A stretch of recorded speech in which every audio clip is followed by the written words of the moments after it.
కృష్ణావతారంతో NT Ramarao గారి విగ్రహాలు. So ఆ విగ్రహాలకు సంబంధించి కొంతమంది కూడా అభ్యంతరం వ్యక్తం చేస్తూ ఉన్నారు. జనసేన కూడా అభ్యంతరం తెలిపినట్టు తెలుస్తూ ఉంది. సిఎస్ జోక్యంతో వెనక్కి, ఎందుకంటే శ్రీకృష్ణుడుతో ఉన్నటువంటి విగ్రహాలు పెడితే అందరూ అదే విధంగా పెడతారని చెప్పేసి కొంతమంది బూడే రామచంద్ర యాదవ్ లాంటి వాళ్ళు కూడా బహిరంగంగానే ఆ ప్లేస్కి వెళ్ళేసి నిరసనలు కూడా తెలియజేశారు. సో మళ్ళీ కాస్త వెనక్కి వెళ్ళిందని అనుకోవచ్చు సార్. కృష్ణావతారం అయితే ప్రస్తుతానికి వెనక్కి పోయినట్టే. ఇది మొదటిసారి కూడా కాదు. రెండోది మీరు చెప్పిన రామచంద్ర యాదవ్ ఓకే, కానీ వాస్తవానికి ఆ రోజు రాత్రి నుంచి దీని మీద ఒక చర్చ. ఇంకా చెప్పాలంటే ఖమ్మంలో ట్యాంక్ బండ్లో ఎన్టీఆర్ కృష్ణ విగ్రహం పెట్టడం అన్నప్పుడే ఈ చర్చ వచ్చింది. అప్పుడు తెలంగాణ హైకోర్టు స్పష్టంగా 2022లో వాళ్ళు ఉత్తర్వులు కూడా ఇచ్చారు. మనుషుల విగ్రహాలు పెట్టవచ్చు, కానీ దేవుళ్ళ విగ్రహాలు పెట్టకూడదు బహిరంగ ప్రదేశాల్లో. ఎందుకంటే ఏ మతం వాళ్ళు ఏం పెడతారు, ఇంతకుముందున్న ఆలయాలు వాటికి సంబంధించే కావాల్సిన వివాదాలు ఉండగా కొత్తగా ఇలా తీసుకొని రావటం మొదలు పెడితే ఇది ఎక్కడ ముగుస్తుంది? భిన్న మతాలు భిన్న విశ్వాసాలు ఉన్న దేశంలో రామారావు గారు మహానటుడు, మాజీ ముఖ్యమంత్రి, తెలుగుదేశం వ్యవస్థాపకుడు, ప్రతి వాళ్ళు ఆయన గౌరవిస్తారు, అభిమానిస్తారు. కానీ రామారావు గారిని కృష్ణుడి రూపంలో నువ్వు పెడితే, ఇంకొకటి రావణుడి రూపంలో పెడితే, ఇంకొకటి ఒకే కుటుంబంలో ఆయన రహీం వేషం వేశారు కాబట్టి రహీం రూపంలో పెడితే ఏమవుతుంది? కాబట్టి ఆయన 1983లో తెలుగుదేశం పార్టీ పెట్టినప్పుడు కూడా కృష్ణుడి రూపంలో ఉన్న కటౌట్లు పెట్టడం అన్నది సుప్రీంకోర్టు దాకా చర్చకి వెళ్ళింది. సుప్రీంకోర్టు కూడా అసలు ఎన్నికల ప్రచారం అన్న దాంట్లో దేవుళ్ళను వాడకూడదు, ఇది ఒక రూలు. సో దేవుడు కాదు, ఒకవైపునేమో ఆయన కృష్ణుడు అంటేనే ఆయన అనుకుంటారని చెప్తూ ఆయన ఆ రూపంలో చెప్తూ, ఇంకోవైపున దేవుడి విగ్రహం కాదు అంటే కుదరదు కూడా కదా. ఇన్ని కారణాలు ఉన్నాయి. కానీ ఇక్కడ మరీ తక్కెళ్ళపాడు అనే చోట పెట్టడానికి వచ్చిన పరిస్థితి వాస్తవానికి పర్యావరణవాదులు, జనసేన నాయకులు ఇలాంటి వాళ్ళు నా దృష్టికి తీసుకొచ్చారు. అప్పుడు దాన్ని చూసా. సుప్రీంకోర్టు ఖచ్చితంగా ఇచ్చిన తీర్పులు ఉన్నాయి, తెలంగాణ హైకోర్టు ఇచ్చింది. అసలు ఆంధ్రప్రదేశ్ ఉమ్మడి రాష్ట్ర ప్రభుత్వం కూడా 2013లో విగ్రహాల స్థాపనకు సంబంధించి కొన్ని రూల్స్ పెట్టింది. మనం విశాఖపట్నాన్ని తీసుకుంటే ఈ బొలిశెట్టి సత్యనారాయణ ఉన్నారు కదా, ఇప్పుడు జనసేన, అప్పుడు ఆయన కాంగ్రెస్. అక్కడ యార్లగడ్డ లక్ష్మీప్రసాద్, అక్కినే నాగేశ్వరరావు, దాసరి నారాయణరావు, తర్వాత హరికృష్ణల విగ్రహాలు రాత్రికి రాత్రి పెట్టేశారు. మిగిలిన విగ్రహాలన్నీ ఒక రంగులో ఉంటే ఇవి మటుకు తెల్ల రంగులో కూడా పెట్టారు ప్రత్యేకంగా. అయినా ఈయన కోర్టుకు వెళ్తే వాటిని తీసేశారు.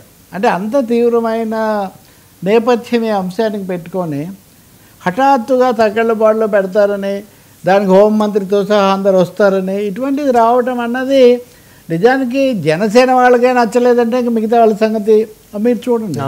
దాని మీద కామెంట్ చేసినప్పుడు కొంతమంది రామారావు గారి విగ్రహం పెడితే మీకేంటి, రామారావు గారి విగ్రహం పెట్టినా తప్పకుండా పెట్టవచ్చు. అదే రామారావు గారిదైనా, రాజశేఖర రెడ్డిదైనా, రంగాదైనా, లేకపోతే ఇంకొకరిదైనా దానికేవో కొన్ని పద్ధతులు చర్చవి జరుగుతాయి. అంబేద్కర్ విగ్రహం పెడతామంటే చాలా ఊళ్ళలో ఒప్పుకోక చేసిన సందర్భాలు ఉన్నాయి. నాయకులు, స్వాతంత్ర యోధుల వాటి మీద కూడా అక్కడ ఒక స్థానిక సంస్థ ఒకటి ఉంటుంది, పర్యావరణ నిబంధనలు ఉంటాయి, ఇందాక చెప్పిన కోర్టు తీర్పులు ఉంటాయి. ఇవేవి పాటించకుండా అసలు ఎందుకు ఎన్టీఆర్గా కాకుండా కృష్ణుడిగా పెట్టాలనే ఆలోచన ఎందుకు, దాని వెనక ఉన్నది ఏంటి అని. అందుకని తగ్గ అజెండా ఉందనుకోవాలా సార్ అలా పెట్టడం వెనుక? అంటే ఖచ్చితంగా ఇప్పుడు ఇటు నటుడుగా ఆయనకున్న ఫాలోయింగ్, సామాజికంగా ఉన్న మద్దతు. మూడోది ఇప్పుడు దేశంలో ఇప్పుడు పవన్ కళ్యాణ్ ఉదాహరణకు సనాతనం అంటున్నారు. బీజేపీ వాళ్ళు అచ్చంగా రాముడి పేరుతో రాజకీయాలు నడుపుతున్నారు.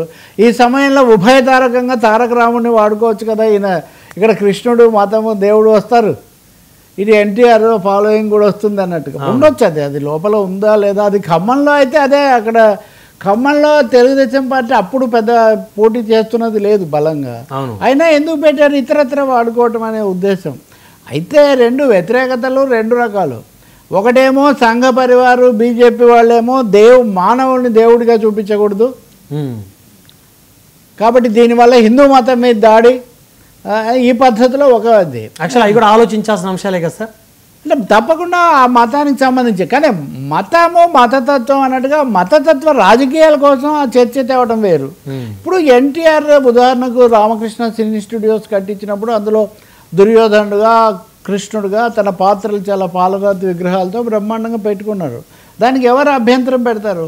రేపు పొద్దున ఎవరైనా ఎన్టీఆర్ మ్యూజియం అని, లేకపోతే ఎన్టీఆర్ పార్క్ అని ఎన్టీఆర్ పేరుతో స్పెసిఫిక్గా పెట్టి అక్కడ ఎన్టీఆర్ వేసిన వివిధ రకాల పాత్రలు పెడితే దానికి ఎవరు ఏమో అనరు.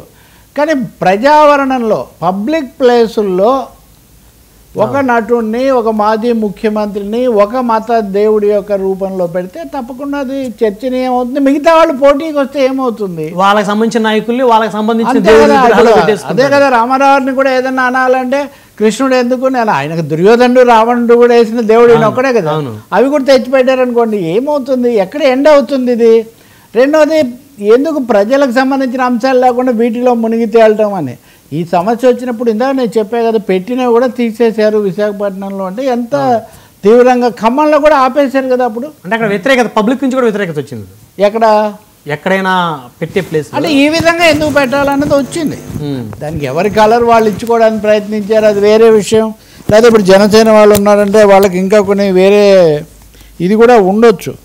కానీ ప్రాబ్లం ఏమంటే సెక్యులర్, ఎంత లేదన్నా సెక్యులరిజం ఉండాలి. ఇంత వచ్చిన తర్వాత అన్నాక మత సంబంధమైన అంశాలను ప్రజా జీవితంలో కలగాపులగం చేయకూడదు.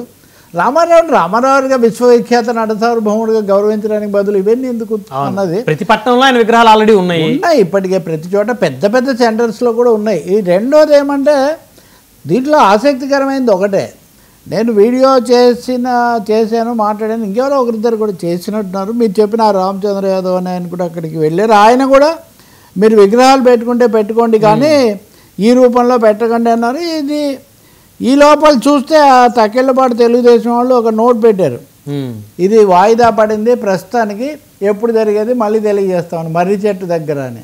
కానీ ఎందుకు వాయిదా పడింది అంటే కొంచెం నిరసన శాఖ తగిలినట్టే కదా సార్. అంతే కదా, అభ్యంతరాలు వచ్చాయి. రెండోది, నాకు తెలిసినంత వరకు జనసేన నాయకులు చీఫ్ సెక్రటరీకి ఈ విషయం దృష్టికి తెచ్చారు. ఇదిగో ఈ తీర్పులు ఇవన్నీ ఉన్నాయి.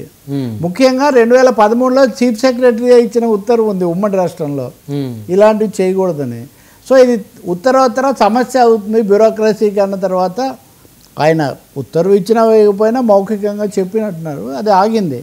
ఈ ఆగిందాన్ని ఆపడం చాలా మంచిది. ఇంక మళ్ళీ దీన్ని తీసుకొని రావడం ఏదో ఎన్టీఆర్ని అవమానించినట్టు ఇంకోటి కాకుండా కొత్త వివాదం ఒకటి తెచ్చినట్టే కదా సార్. కొత్త వివాదం ఎందుకు? ఇప్పుడు దేశంలోనే కుల మత తగాదాలు చాలా ఉన్నాయి, కులాలు మతాలు ఇవన్నీ. కాబట్టి ఇది మంచి పరిణామమే ఆపడం. దీన్ని ఒక విధానంగా కూడా చేసుకొని ఇక మీదట ఇలాంటివి జరగకుండా చూడటం చాలా అవసరం. సో చూడాలి భవిష్యత్తు మళ్ళీ దీని మీద. మూడోది, చిన్న రాష్ట్రంలో ఉన్న కొద్దిపాటి వనరుల మధ్య ఎక్కడికక్కడ పర్యావరణం దెబ్బతినే విధంగా విగ్రహాలు పెంచుకుంటూ కూడా పోకూడదు. కోస్తా జిల్లాలో కొంచెం ఎక్కువ విగ్రహాలు.